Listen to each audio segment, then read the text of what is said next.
ছাত্রদেরকে আলেমদেরকে দেখলে বেশি পিটায়, বেশি হয়রানি করে, বেশি তাদেরকে জুলুম করার চেষ্টা।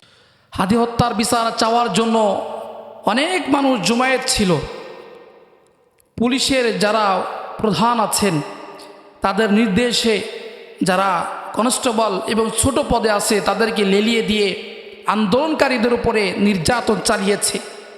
বিশেষ করে একটা ভিডিও সামনে এসেছে, বারবার একজন মাদ্রাসার ছাত্র স্ট্রং দাঁড়িয়ে ছিল, দেখছেন আপনারা, তাকে আঘাত করা হচ্ছে, এরপরও সে পিছপা হচ্ছে না। সে নীরব থেকে পুলিশদের উপরে ঘৃণা দিয়েছে। পুলিশ তাকে সরিয়ে দেওয়ার চেষ্টা করেছে, এরপর পুলিশকে সে ধাক্কা দেওয়ার চেষ্টা করেছে। সাহস, যাদের মধ্যে ইসলামের জ্ঞান আছে, দ্বীনের জ্ঞান আছে, তারা কখনো ভয় পায় না। আল্লাহর ভয় যাদের মধ্যে আছে তারা কখনো পিছপা হতে পারে না, তাদের সাহস থাকে। আল্লাহ তাআলা তাদের সাহস দিয়ে দেন। অনেক পুলিশ ভালো আছে, আর অধিকাংশ পুলিশ যারা জুলুমবাজ, মাদ্রাসার ছাত্রদেরকে আলেমদেরকে দেখলে বেশি পিটায়, বেশি হয়রানি করে, বেশি তাদেরকে জুলুম করার চেষ্টা করে, অন্যদেরকে মাফ করে দেয়।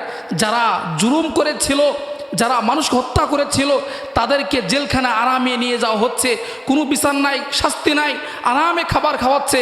আর যারা সাধারণ মানুষ কোনো অন্যায় করে নাই তাদেরকে ধরে পুলিশ এমনভাবে আঘাত করছে যেন মনে হয় এরা অনেক অপরাধী করেছে, অনেক খারাপ কাজ করেছে, মানুষের সঙ্গে জুলুম করেছে, দেখে এমনটাই মনে হয়। কিন্তু পুলিশদেরকেও মনে রাখতে হবে এই সময় নয়, এমন একটা সময় আসবে যখন পালানোর জন্য ইঁদুরের গর্ত খুঁজে পাওয়ার সুযোগ পাওয়া যাবে না।